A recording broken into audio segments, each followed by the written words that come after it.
Bonjour à tous. Alors avant de commencer cette vidéo qui sera donc le question-réponse comme vous avez pu le voir en titre de la vidéo, je voulais vous remercier puisque j'ai atteint les 1000 abonnés.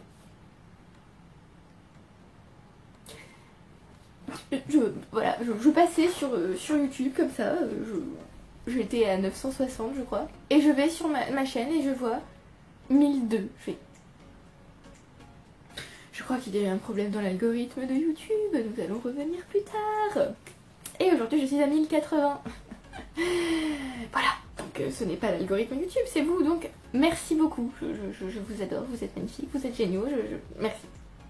Voilà. Si on m'avait dit quand j'ai ouvert ma chaîne que j'atteindrais les 1000 abonnés, j'aurais ri. Mais voilà. Donc c'était un grand moment. Ça peut sembler rien du tout, hein, parce que bon, après on peut toujours se dire oui mais les abonnés ça compte pas, mais n'empêche que quand on atteint les 1000, je sais pas, il y a un truc, 1000. Voilà, donc merci infiniment. Donc j'espère que cette vidéo vous plaira et je suis contente. Voilà, donc pour célébrer les 1000, on va dire que c'est pour ça que je fais cette vidéo.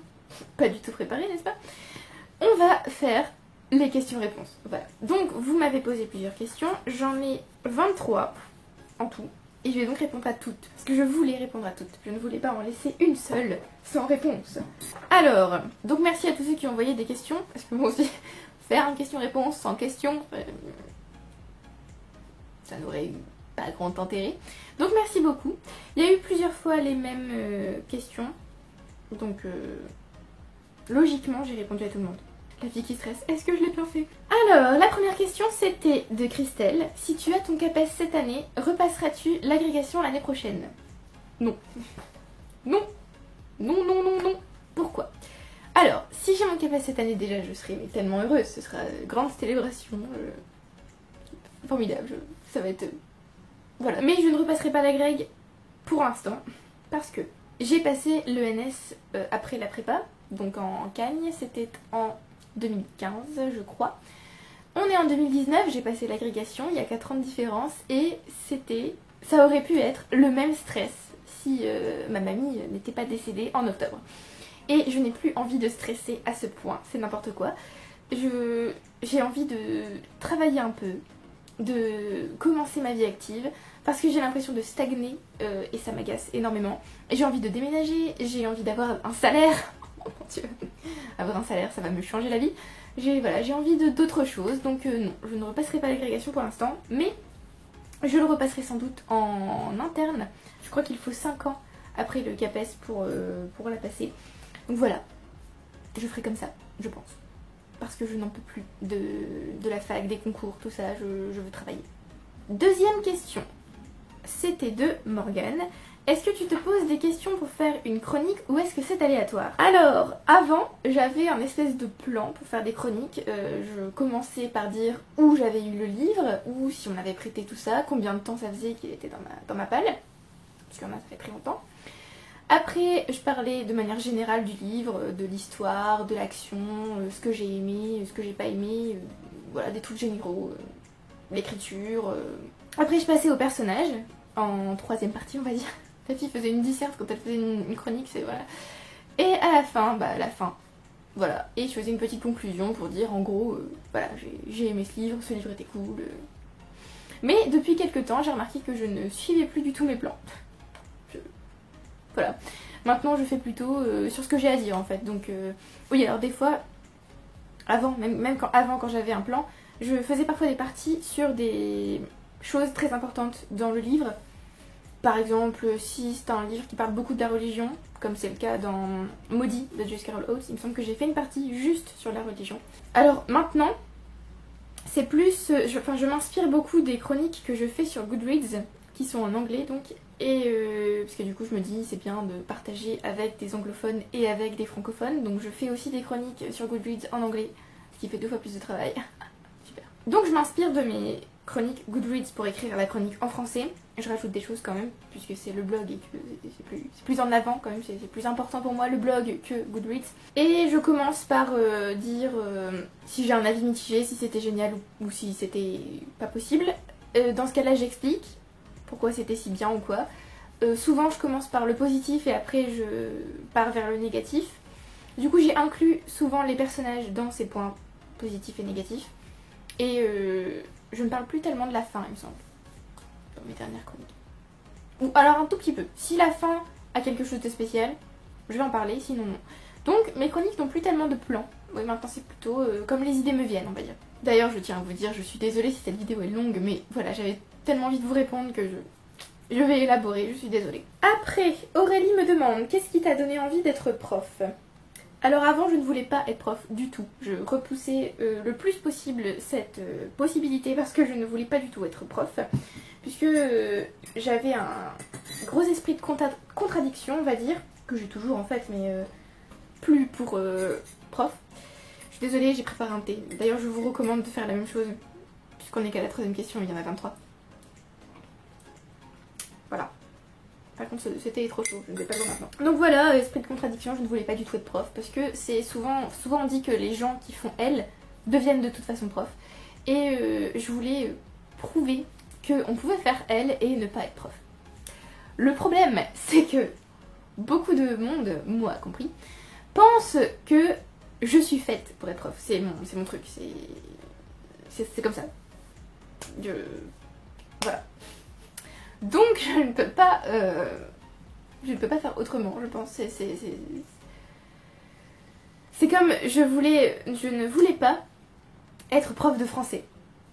Parce que bon, j'ai toujours adoré la lecture, les livres, tout ça, mais je me suis jamais dit, enfin la première fois que j'ai voulu, enfin que je me suis dit je vais être prof, c'était moi un DS d'histoire. Et je sais pas pourquoi, je bloquais une question et je me suis dit mais c'est ça que je veux faire, je veux donner les réponses aux questions. Grosse révélation. Et du coup, je me suis dit je veux être prof d'histoire. Voilà. Je ne vais pas devenir prof d'histoire. Je suis désolée, il y avait je pense un poil de Mishka sur l'objectif. Je ne serai donc pas prof d'histoire. Ensuite je me suis dit j'adore les langues, il y a quelque chose qui fonctionne entre moi et les langues, j'apprends rapidement, j'ai pas un accent trop mauvais. J'aime beaucoup parler dans une langue étrangère, donc on va faire anglais. On va devenir prof d'anglais. Et mon prof d'anglais de prépa m'a complètement dégoûtée de l'anglais. De l'anglais dans le sens où grammatical, dans le sens transmettre l'anglais. Hein, voilà. Donc je ne serai pas prof d'anglais. Et finalement, plusieurs amis m'ont dit mais en fait pourquoi tu ne deviens pas prof de lettres en fait? Parce que les livres et toi c'est une grande histoire d'amour, donc pourquoi tu ne te diriges pas vers prof de lettres? Et là je me suis dit mais oui, pourquoi? C'était tellement évident en fait que j'y avais même pas pensé. Donc voilà, c'est pour ça que je veux être prof, parce que je pense que c'est fait pour moi. Et en même temps j'ai très peur que ça ne le soit pas. Je suis très paradoxale. 4ème question d'Aurélie. Tes petites astuces pour lire plus. Alors, les astuces pour lire plus. J'aurais pu faire une vidéo rien que pour ça je pense, mais je vais me calmer. Alors, première astuce, emmener un livre partout avec soi parce qu'on ne sait jamais ce qui peut arriver et on peut toujours avoir un petit moment pour lire. Donc, tout le temps avoir un livre sur soi. Surtout dans les transports, bien sûr. Donc, deuxième astuce, lire dans les transports. À part si vous conduisez, évidemment. Dans ce cas-là, vous pouvez essayer l'audiobook, si ça vous intéresse. Sinon, si vous prenez le train, si quelqu'un vous conduit et que ça ne dérange pas cette personne que vous lisiez, parce que personnellement, je lis en voiture qu'avec mon copain qui sait très bien que je lis tout le temps. Donc voilà, lui ça ne le dérange pas. Lire dans les transports, train, avion, peu importe. Si ça ne vous rend pas malade, bien sûr. Par exemple, j'ai la chance de ne pas être malade quand je lis en voiture ou dans le bus. Ce n'est pas le cas de tout le monde. Vous pouvez aussi moins regarder la télé ou moins aller sur les réseaux sociaux, ce qui permet d'avoir plus de temps pour soi et donc plus de temps pour passer un petit moment tranquille à lire. Une autre astuce, c'est se fixer des objectifs. Alors je sais que ce n'est pas pour tout le monde parce qu'il y en a qui prennent ça trop au sérieux et pour qui la lecture n'est plus un plaisir justement parce qu'il y a des objectifs. Mais moi personnellement j'adore ça. Donc voilà, si vous aimez bien, vous fixez des objectifs et vous dépassez, ça peut être sympa. Et surtout une autre astuce pour lire plus, ce qui peut paraître paradoxal mais je pense que c'est important de le dire, ne pas se forcer. Parce que c'est tout à fait contre-productif et que vous n'allez plus lire si vous vous forcez. 5ème question. Comment tu fais pour lire autant de livres par mois? Quel est ton secret? Alors, c'est de Carlotta. Alors, comme je l'ai dit juste avant, j'ai toujours un livre sur moi et en fait je lis tout le temps. C'est-à-dire que dès qu'il y a un moment où je peux sortir un livre, je le fais. Ce qui ne veut pas dire non plus que je suis pas très sociable. Bon, avant, Avant j'étais vraiment une asociale, c'est-à-dire que je faisais que lire tout le temps et donc voilà, je ne parlais pas aux gens, je ne m'ouvrais pas aux gens, voilà. C'est vrai, ça c'était le cas. Mais maintenant c'est moins le cas quand même je trouve. Je suis plus ouverte, je parle plus aux gens, mais je lis toujours autant. Autre raison pour lesquelles je lis autant, je ne regarde plus la télé parce que ça ne m'intéresse plus. Je trouve ça soit débile, soit déprimant. Et j'ai pas tellement envie de regarder des trucs débiles ou déprimants. Ce qui veut pas dire qu'il y a que ça, bien sûr. Mais voilà, ça m'intéresse plus. Donc je ne regarde plus la télé. Je regarde juste des séries parfois, des films aussi parfois. Quelques émissions qui peuvent m'intéresser, mais c'est très rare et voilà. Donc enlever tout le temps passé devant la télé, ça fait énormément de temps pour autre chose. Donc pour lire. Il faut dire aussi que la lecture c'est ma grande passion, c'est-à-dire que je lui dédie énormément de temps et c'est un peu un des trucs les plus importants dans ma vie. Donc si j'ai pas de temps pour lire, je déprime et je meurs. Donc il faut absolument que je lise, c'est pour ça aussi que je lis autant. Je passe assez peu de temps sur les réseaux sociaux. Avant j'y passais plus de temps, par exemple sur Instagram. Là j'y vais toujours un peu, mais je me suis limitée. J'ai enlevé certaines applications sur lesquelles j'allais beaucoup trop souvent. Et sans aucune raison, il n'y avait aucune productivité derrière, donc j'ai viré tout ça. Je vais très peu sur Facebook. D'ailleurs j'ai effacé ma page Facebook littéraire, puisque je n'y allais jamais, donc ça ne servait à rien. Je poste très peu maintenant sur Instagram, parce qu'avant je me forçais à suivre des challenges, mais pourquoi me forcer? Donc je poste très peu, à part dans les stories, j'aime bien mettre des petites photos en story. Et voilà, parce que je considère que le temps passé à regarder la télé et sur les réseaux sociaux c'est un peu du temps perdu pour moi. Après c'est personnel, hein. Je ne vous stigmatise pas si vous regardez la télé ou si vous passez beaucoup de temps sur les réseaux sociaux, c'est juste que moi c'est pas mon truc. Donc voilà, pour moi c'est du temps perdu, et donc ce temps perdu, ce temps qui était perdu, je peux le consacrer à autre chose, donc à lire. Après je dois quand même dire que je passe énormément de temps sur internet à chercher des livres, à chroniquer des livres, à regarder des vidéos de livres, donc voilà. Les livres sont le centre de ma vie, je le crains. Et après il y avait une autre, enfin elle me proposait des petits secrets, par exemple les pales mensuelles, est-ce que ça m'aide? Alors ça m'aide parce que comme ça me dirige un peu, mais je suis nulle pour les suivre. Et enfin j'ai été nulle les dernières années pour les suivre. Cette année je pense que ça va mieux. Parce que j'ai réussi à suivre ma palle d'hiver. J'ai juste pas lu 5 livres sur les 42. Ça. Et là, pour ma palle de printemps, j'ai déjà lu 3 livres dedans. Donc, je pense que ça va. Et pour la palle annuelle, enfin les palles annuelles, ça m'aide aussi, mais l'année dernière, ça m'a pas du tout aidé. Hein. J'ai lu un livre, je crois, sur les 12. Là, ça va un peu mieux quand même. Je pense que j'en ai lu plus. Déjà ça. Carlotta me demandait aussi si j'avais ce rythme de lecture grâce à mes études. Alors c'est difficile à dire, mais ça a sans doute joué. Parce que rien qu'en prépa, il faut lire énormément.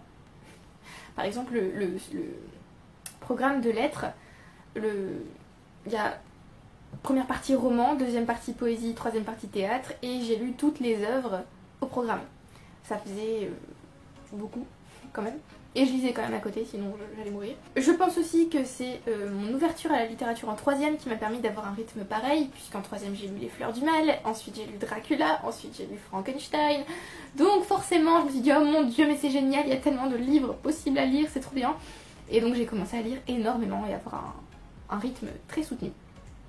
Mais je lisais déjà avant, quand ma mère me disait il faut que tu éteignes, donc j'éteignais et en fait j'avais une petite lampe de poche, je me mettais sous la couverture. Vous savez Harry Potter quand il lit ses bouquins de cours, et bah c'était ça, je me mettais sous la... Enfin c'est bouquins de cours, non, je crois que c'est un bouquin sur le Quidditch qui... C'est pas ses bouquins de cours. Je vois très mal Harry Potter lire ses bouquins de cours, mais bon bref. Je me cachais sous la couette avec ma lampe et je lisais. C'est sans doute pour ça que ma vue est désastreuse maintenant. Voilà. Mais donc voilà, j'ai lu d'autres livres avant, j'ai lu Harry Potter, j'ai lu Eragon, j'ai lu Les Orphelins Baudelaire, donc... J'étais déjà une grosse lectrice plus jeune. C'est peut-être aussi pour ça. Je pense que j'ai un gros rythme maintenant parce que j'ai commencé tôt à lire beaucoup. 8e question. Toujours de Carlotta. Comment vois-tu ton futur métier? Es-tu prête à travailler avec des élèves récalcitrants à la lecture de livres classiques? Comment je vois mon métier? Alors pour moi, le métier de prof, c'est un défi. Mais c'est aussi une vocation, comme je vous l'ai dit. Je pense qu'on ne peut pas être prof si on n'est pas fait pour l'être. Ou alors qu'on peut potentiellement être un mauvais prof si on n'est pas fait pour l'être. Déjà. Ensuite, je pense que les profs sont très mal considérés, en France en tout cas, parce qu'on considère que comme ils ont des vacances, ce sont des paresseux. et qui se plaignent pour rien, qui sont surpayés, ce genre de choses. Et je pense que ces personnes qui jugent le métier de prof sans l'avoir jamais fait devraient déjà se dire un prof c'est quelqu'un qui éduque un élève. Même s'il est spécialisé dans une matière, les lettres, les maths, la physique, peu importe, cette personne doit éduquer un enfant. Enfin éduquer, en fait non, elle ne devrait pas avoir à éduquer un enfant puisque c'est le rôle des parents. Sauf que la plupart des parents ont oublié ce rôle, je dis bien la plupart, et je dis pas tous, hein, c'est ça que je veux dire. Tous les parents ne l'ont pas oublié mais certains oui, et donc le prof se retrouve avec des élèves qui ont besoin d'être en partie éduqués par lui. Mais aussi, il faut dire que le prof est spécialisé donc dans un domaine, moi les lettres par exemple, et je suis là pour leur transmettre quelque chose. C'est-à-dire que je ne suis pas là pour faire la police ou ce genre de choses. Et je sais que je vais être obligée de le faire parfois, ce qui m'attriste beaucoup. Voilà. Et voilà, je pense que le métier de prof a perdu en fait de son autorité et de sa grandeur, j'allais dire, mais non, c'est peut-être un petit peu trop. A perdu de sa superbe. On considère que les profs sont au service des élèves. C'est le cas, mais peut-être qu'il faudrait aussi retrouver le respect. Je sais pas. Je pense. Voilà comment je vois mon métier. Donc je pense que ça va être dur pour moi, un peu. Mais j'espère que je vais y arriver. J'espère que c'est vraiment le métier fait pour moi parce que bon, je m'imagine prof depuis des années, mais j'ai un peu peur. Et j'ai surtout envie de transmettre ma passion parce que j'ai envie que les élèves se disent lire c'est génial, la lecture c'est formidable, la littérature c'est cool et le français c'est important parce que écrire français je trouve et bien parler français c'est quand même important dans la vie de tous les jours, je pense. Voilà, donc je pense aussi que l'éducation, enfin là je commence à partir en digression, je suis désolée mais c'est important. Je pense que l'éducation est en train de dépérir, en France notamment, parce qu'on fait un peu n'importe quoi dès les petites sections. Et ça m'attriste. Quand je vois que mes petits cousins apprennent à écrire chat sans T, parce qu'il faut qu'ils apprennent le son chat, je vois pas en quoi ça va les traumatiser d'apprendre que chat prend un T. Mais voilà. Donc il y a du boulot, je sais, mais je suis prête. En tout cas je pense. Pour les classiques à leur faire lire, alors j'espère pouvoir faire un club de lecture pour mes élèves pour leur faire lire d'autres livres que les livres que j'ai à leur faire lire pour le programme. Mais ce qui est bien, c'est qu'avec les nouveaux programmes, je peux leur faire lire des classiques mais aussi des œuvres de littérature de jeunesse. Et ça, c'est génial, je trouve. Parce que mes profs à moi ne nous faisaient pas tellement lire de littérature de jeunesse, comme je vous ai dit, j'ai lu Les Fleurs du Mal, j'ai lu Le Portrait de Dorian Gray, j'ai lu... Qu'est-ce que j'ai lu obligatoire ? En fait, il y a peu de livres que j'ai lus en cours et que j'ai détestés. Voilà. Donc, en fait, je comprends pas trop. Élèves récalcitrants. Pourquoi ? Parce que c'est obligatoire ? Parce que c'est un classique ? Je pense que je vais essayer de leur faire lire un mix donc de classiques et de littérature de jeunesse, mais je prendrai des classiques accessibles, donc pas Balzac. Je sais pas si vous avez déjà lu la première page du colonel Chabert. Cette page est incompréhensible à la première lecture, même pour des adultes, étudiants en lettres. Donc, je pense que je ne leur ferai pas étudier Balzac. Mais je suis quand même obligée, entre guillemets, de leur faire lire des classiques, puisque le but de mes cours, c'est de leur donner envie de lire, mais aussi de leur donner une culture littéraire. Et de leur apprendre à bien écrire. Voilà. Où en sommes-nous ? 9e question. Cette vidéo va être très longue, je suis désolée, j'espère que vous avez pris un thé. Marie-Gilles me demande, comment lisez-vous ? Est-ce que vous prenez toujours des notes dans un carnet ? Alors, je lis toujours avec un crayon gris à disposition, donc souvent il est proche de moi. Si je ne le trouve pas, je pète un plomb parce que je ne peux pas lire sans crayon. Je sais que c'est bizarre. J'écris beaucoup dans mes livres. Je sais que ça peut paraître un sacrilège pour beaucoup. Avant, c'était aussi un sacrilège pour moi. Mais je trouve ça vachement important parce qu'à la relecture, je vois les passages qui m'ont choqué, tout ça. Enfin, je trouve ça bien, ça fait vivre le livre pour moi. Et j'aime aussi mettre des petits commentaires. Par exemple, j'ai prêté The Monk, le moine de Matthew Lewis à une amie. Je l'ai prévenue. J'ai mis des traits de crayon partout. Et j'ai commenté du genre non, idiot, ce genre de choses. C'est des fois plus violent que ça. Mais souvent c'est quand j'ai ri, quand j'ai pleuré, quand je me suis énervée. ou quand j'ai trouvé la phrase particulièrement belle. Je lis aussi avec un carnet à côté de moi pour noter les citations qui me semblent bien. Voilà. Mais sinon je prends pas de notes dans le sens où je fais pas déjà la chronique pendant la lecture, parce que là ça serait un petit peu trop je pense. Mais j'aime bien quand même prendre des notes parfois, quand il y a des réflexions importantes ou quoi, j'aime bien, voilà. Par exemple je le faisais pour les illusions de Saveloar de Manon Fargeton. Après je fais aussi un bilan dans mon carnet de lecture que je vais vous montrer tout de suite. Un bilan très rapide. Voilà, je fais ça. Et là je fais les plus, les moins, donc ce que j'ai vraiment aimé et ce qui m'a un peu semblé non, ne fais pas ça. Je mets la note, je reprends en fait le système de notation de Goodreads, donc c'est sur 5. Et je peux mettre 3,5 parfois, hein, parce que sur Goodreads on peut pas, hein, c'est 3 ou 4, moi je mets 3,5 parfois ou quoi.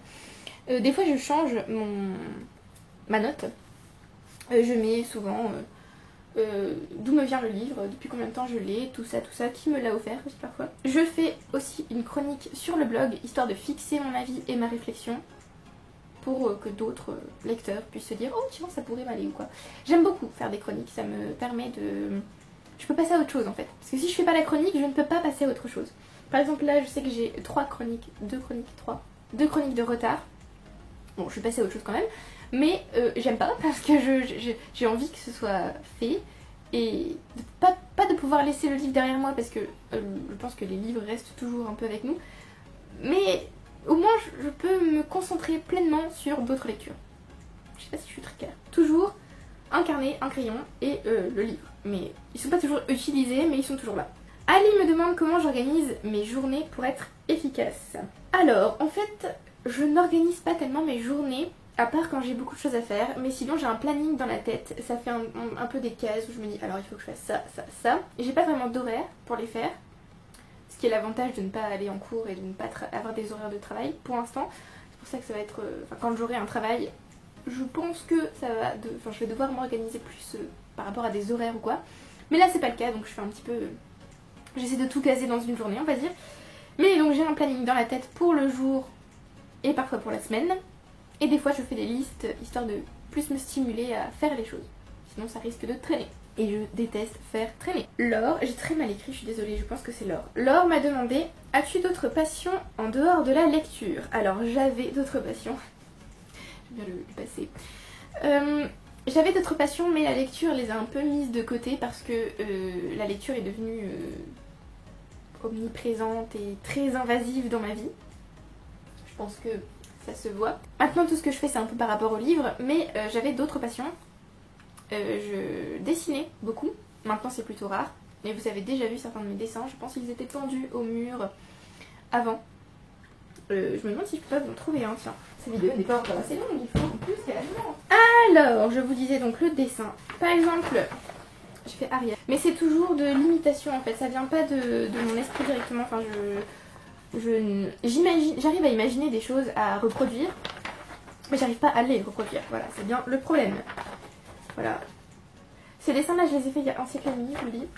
Peut-être des dessins récents. Alors celui-là, je l'aime beaucoup, mais il n'est pas récent du tout, mais j'aime beaucoup celui-là. C'est Marilyn Monroe, si vous n'avez pas reconnu. Voilà. Celui-là, je crois que c'est le plus récent que j'ai. Donc j'aimais beaucoup dessiner, je dessine beaucoup moins maintenant, mais j'ai un grand projet. Depuis que j'ai vu Miss Marvel, pas Miss Marvel, Captain Marvel. Depuis que j'ai vu Captain Marvel, j'ai très envie de me faire un très gros dessin avec toutes les héroïnes fictives et réelles que j'admire. Voilà, et je le mettrai, enfin je pense le mettre sur un de mes murs, tout ça. Donc il faudrait que enfin ça va me prendre 3000 ans je pense, mais voilà, j'aimerais beaucoup faire ça. Donc je vous mettrai au courant, je vous tiendrai au courant, je vous montrerai si je le fais effectivement. Ensuite, une autre passion, le chant, j'adore chanter. J'ai jamais pris de cours, mais apparemment je chante bien. Pas moi qui le dis, hein, c'est d'autres gens qui me l'ont dit. Mais voilà, j'adore chanter et maintenant je chante dans ma douche, je chante dans ma voiture. Je ne peux plus chanter dans mon appartement parce que visiblement je chante trop aigu et mon chat ne supporte pas ça. Quand je vous dis je ne supporte pas ça, c'est que j'ai regardé sur internet et il disait bien que les chats en tout cas, ne supportent pas les sons trop aigus. Donc elles m'attaquent en fait quand je chante. C'est très agréable, vraiment. Je dansais aussi, hein, j'étais dans un club de danse et j'ai arrêté après le bac. Je n'aurais jamais dû faire ça parce que du coup je n'ai pas repris depuis. Et je trouve que c'est vachement compliqué de reprendre la danse. De se réintégrer à un groupe, tout ça, donc voilà, je n'ai pas repris depuis. Mais ça me manque, j'avoue, ça me manque beaucoup. Parce que du coup j'aimerais bien refaire un sport, je ne sais pas encore quoi. Peut-être un sport de combat, j'aime beaucoup ça mais j'en ai jamais fait. Mes séries préférées, mes séries télé ou mes séries Netflix. Alors j'ai eu du mal avec ça, parce que j'ai préparé mes réponses quand même. J'ai eu du mal parce que, bon, la réponse évidente c'est Game of Thrones. Cette série, c'est la série de ma vie. J'adore la série de livres, mais j'adore aussi la série télé. J'adore. Voilà, donc, évidemment, Game of Thrones. J'adore parce que c'est de la fantasy, parce que je trouve que les acteurs jouent très bien, parce que c'est la première série que j'ai regardée en VO sous-titrée. Je pense que je pourrais regarder sans sous-titres, mais il y a certains personnages, je ne comprends pas leur accent, tout simplement, donc je ne pourrais pas. Et aussi, je regarde avec mon compagnon qui, lui, ne peut pas regarder sans sous-titres. Mais enfin, parfois les sous-titres m'embêtent parce que je suis obligée. Enfin, mon œil est automatiquement attiré par le sous-titre, et donc je n'écoute pas, je lis. Donc ça m'agace, mais j'essaie d'arrêter de lire les sous-titres du coup. Donc Game of Thrones, évidemment. D'ailleurs, la dernière saison arrive, là je n'en peux plus d'attendre. Je n'en peux plus. J'ai hâte et en même temps j'ai peur. Oh mon dieu! Rien que d'y penser. Ensuite, on a Stranger Things, que j'adore. Alors, j'adore parce que les années 80, parce que j'adore les personnages. Mais Millie Bobby Brown joue tellement bien. La première fois que j'ai vu un épisode, j'ai fait cette petite joue tellement bien. Voilà, j'aime l'histoire, j'aime aussi le côté horreur. Même si je vous avoue que je suis une grosse flippette, donc à chaque fois qu'il y a une scène un peu horrifique, genre par exemple dans la première saison avec Barbara, oh mon dieu, j'avais un coussin devant l'air, oh non, oh mon dieu. Non voilà, c'était... Mais j'aime beaucoup. D'ailleurs, 3ème saison qui sort le 4 juillet, j'ai hâte, vraiment j'ai hâte, parce que la fin de cette 2ème saison. Ensuite j'adore The Crown, que j'ai regardé récemment. Les acteurs jouent super bien, je trouve qu'ils ressemblent vachement aux véritables gens. Je trouve ça aussi vachement osé, on va dire, de faire une série sur la reine d'Angleterre, parce que bon, faut avouer quand même qu'elle est toujours vivante, et que la plupart des gens qui sont dans la série, bon, la plupart en fait sont pas encore, enfin, ne sont plus vivants, j'avoue. Mais par exemple, on voit le prince Charles, on voit le prince Philippe, enfin je veux dire, ce sont des gens qui sont encore là, et qui peuvent voir cette série, et donc se voir à la télé de manière fictive, enfin voilà. Je trouve ça assez osé et assez cool et j'adore.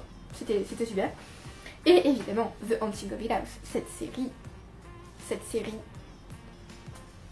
Voilà, déjà j'ai entendu qu'il y avait une saison 2 qui arrive en 2020. Je n'en peux plus d'attendre. Déjà, je veux cette saison 2 qui ne sera apparemment plus sur Hill House, mais sur une autre maison, je suppose. Apparemment, on a parlé de The Turn of the Screw de Henry James.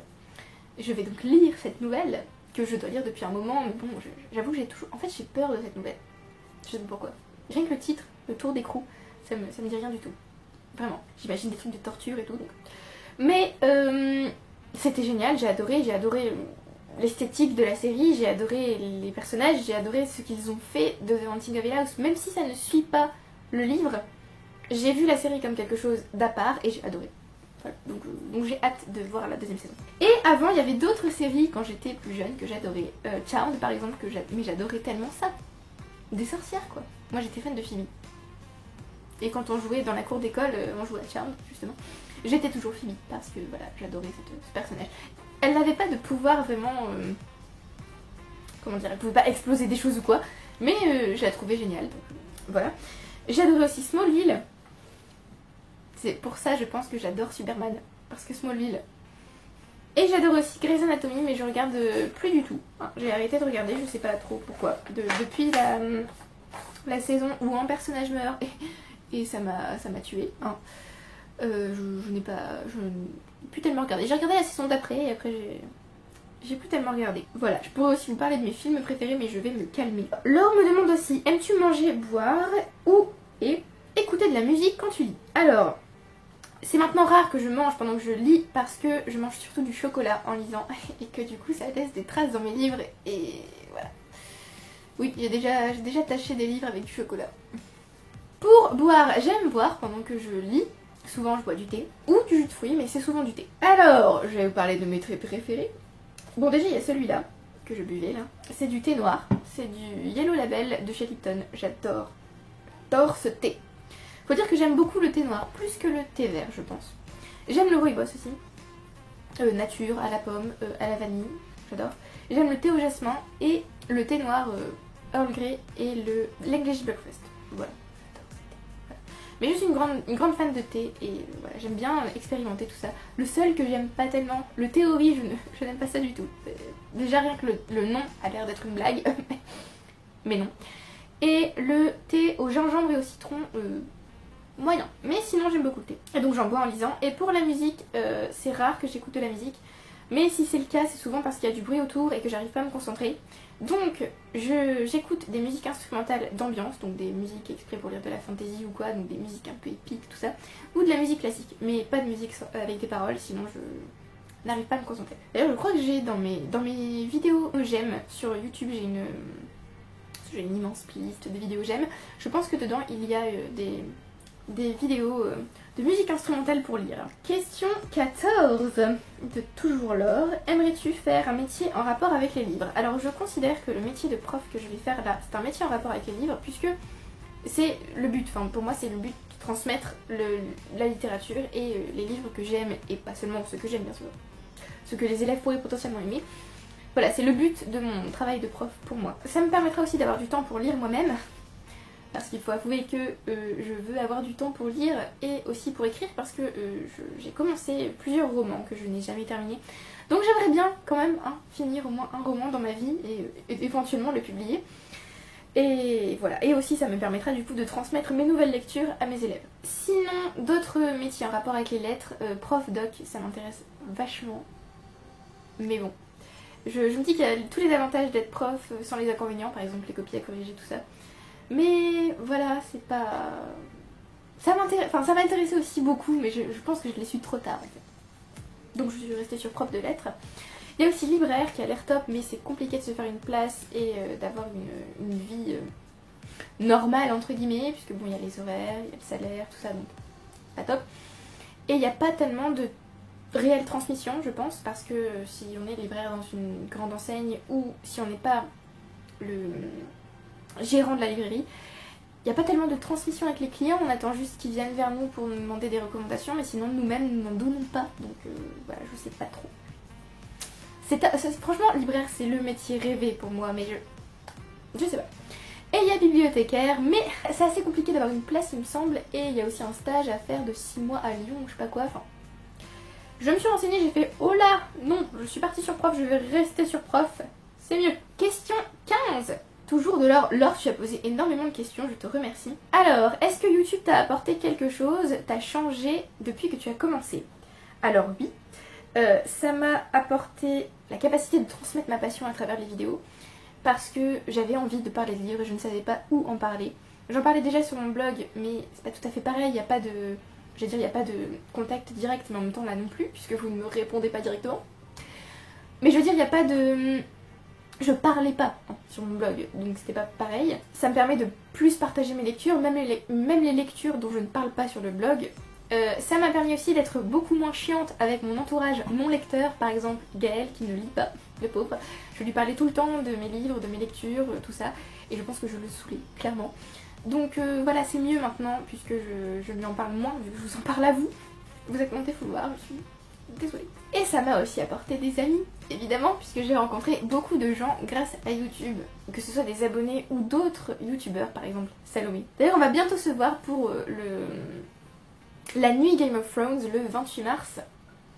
Je suis pas prête du tout, de 22h30 à 6h, je pense que ça va être dévastateur pour moi, mais voilà, je pense que je vais dormir toute la journée du 29. Ça va être bien. Mais ça va être génial, oh là là, j'ai trop hâte.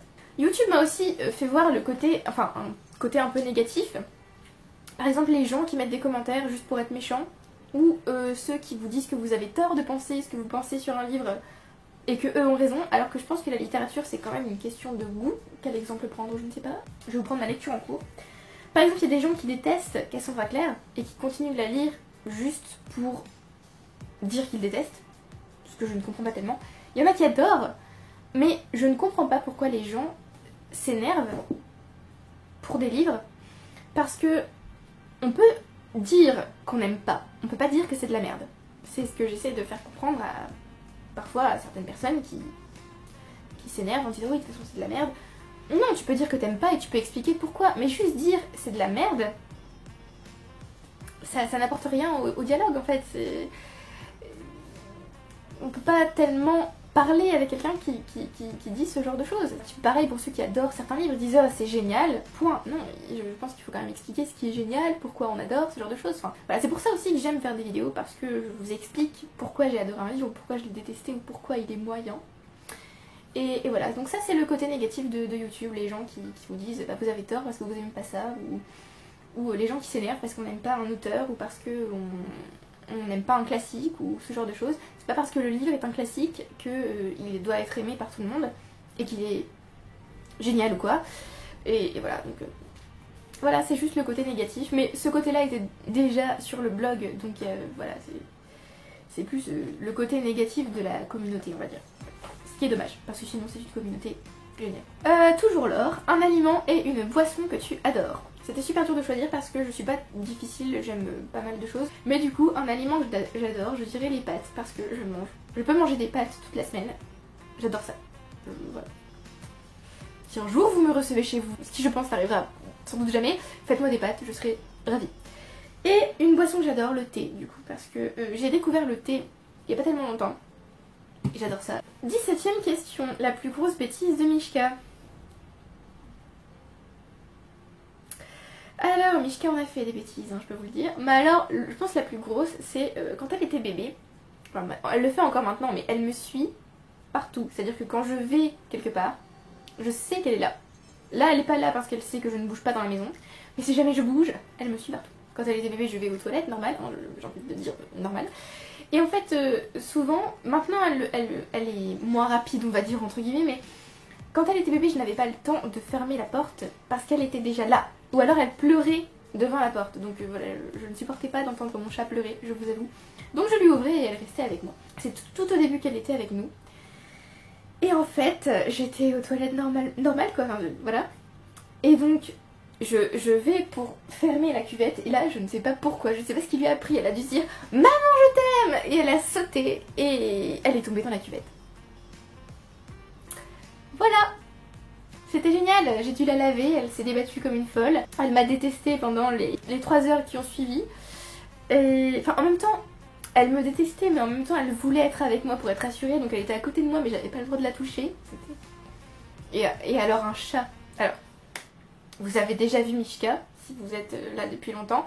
Mishka est un chat noir à poils longs. Donc, quand on la lave, elle ressemble à un truc tout maigre.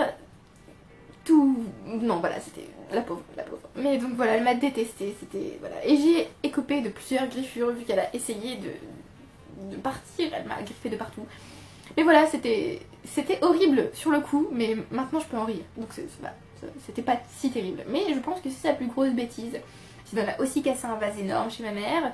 Elle a aussi essayé de s'enfuir une fois qu'elle était chez ma mère. Voilà. Mais elle fait beaucoup moins de bêtises maintenant. Ah oui, une fois elle a aussi fait tomber une manette de PS4 dans l'eau.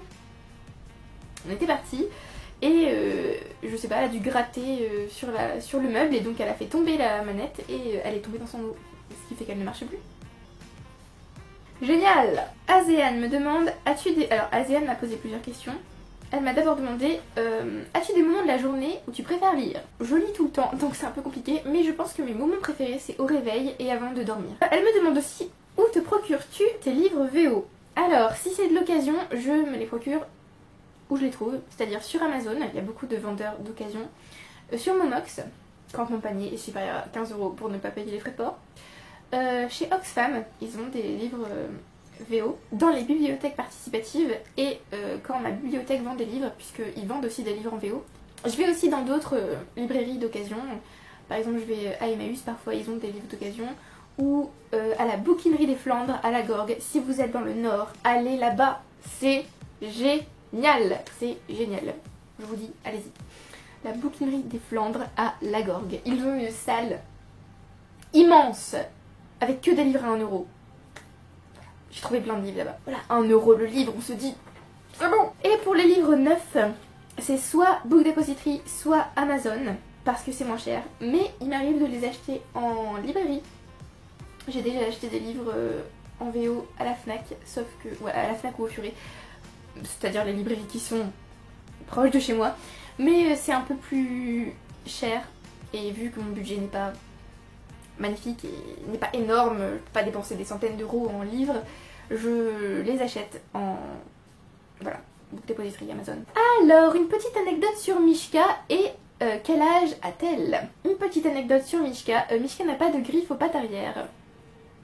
Voilà. D'ailleurs, je me suis fait engueuler par le veto quand il s'en est rendu compte parce que je ne l'avais pas vu. Sauf que je dois vous dire que Mishka est mon tout premier chat. Hein, je n'ai jamais eu de chat avant. Donc je ne savais pas en fait si c'était normal ou pas. Et j'avais jamais fait attention, je vous avoue. Mais en fait, elle a pas du tout de griffes. C'est-à-dire qu'elle a les... comme nous les ongles par exemple. C'est comme si j'avais pas d'ongles et que ma peau faisait un peu la forme d'une griffe. Apparemment c'est hyper rare. Donc elle boite. Et elle a aussi un problème de croissance aux pattes arrière. Donc voilà, elle est un peu plus fragile on va dire que les autres chats. Et elle a 2 ans et demi. Voilà, parce qu'elle est née le 14 octobre 2016. D'ailleurs vous ne la verrez pas aujourd'hui parce qu'elle est là-bas, donc elle n'a pas envie de venir. Je vais peut-être vous la montrer, vite fait, rapidement. Histoire que vous la voyez pour ceux qui ne l'ont jamais vue. Tu dis bonjour? Tu dis bonjour? Oh, c'est un gros chat ça.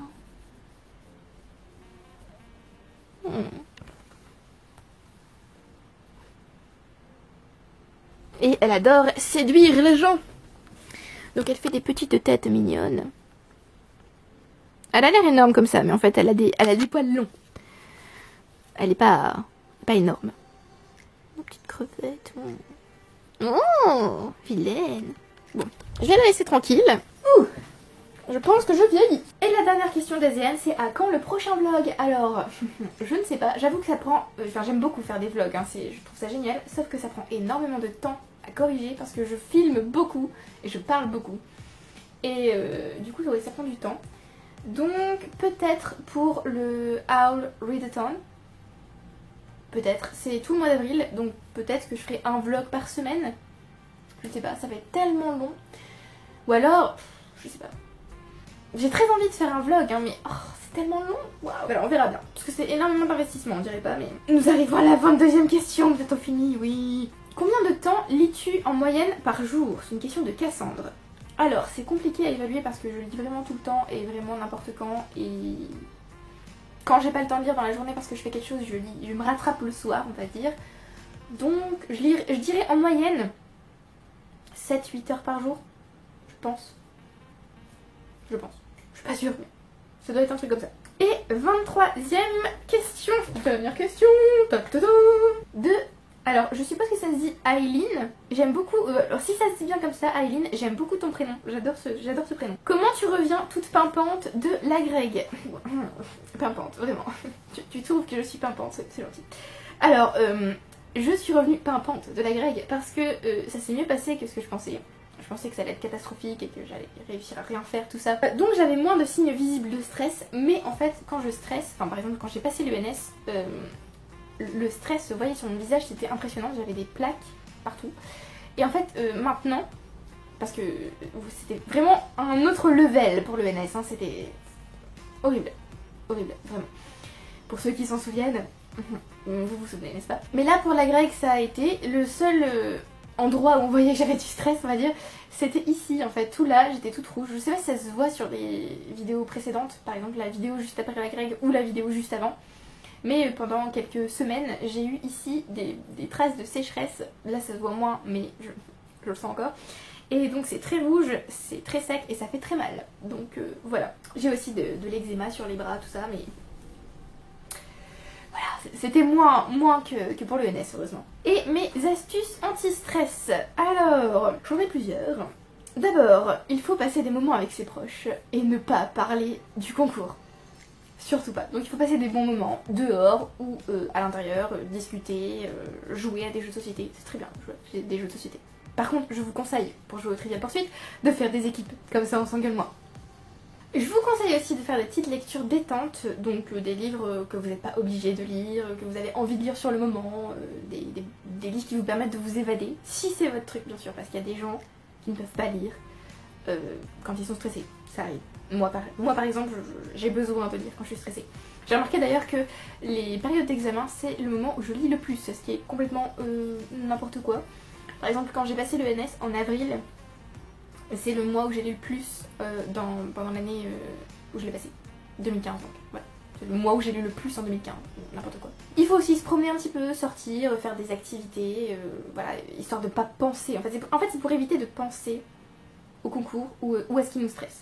Après, il y a des gens, quand ils stressent, si c'est une situation qu'il faut affronter, on va dire, c'est mieux de ne pas la mettre de côté.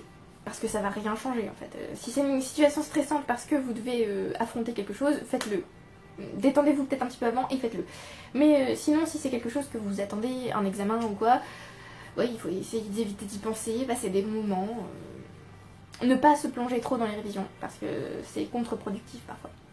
Vous pouvez aussi visionner une série passionnante, hein, c'est ce que j'ai fait tout le long de la grecque. J'ai regardé The Crown, qui est maintenant une de mes séries préférées. Et vous pouvez aussi écouter de la musique motivante. Alors, ça dépend de votre style de musique, mais moi par exemple, pour me motiver, le groupe qui me motive le plus, c'est Queen. Parce que voilà, je pense que c'est le groupe que je préfère. Tout type de musique confondue, mon groupe préféré c'est Queen. Après vous pouvez écouter autre chose, je sais pas. Sia par exemple, sa chanson Alive ou Unstoppable, là c'est motivant comme on peut pas dire que c'est pas le cas. Si vous aimez le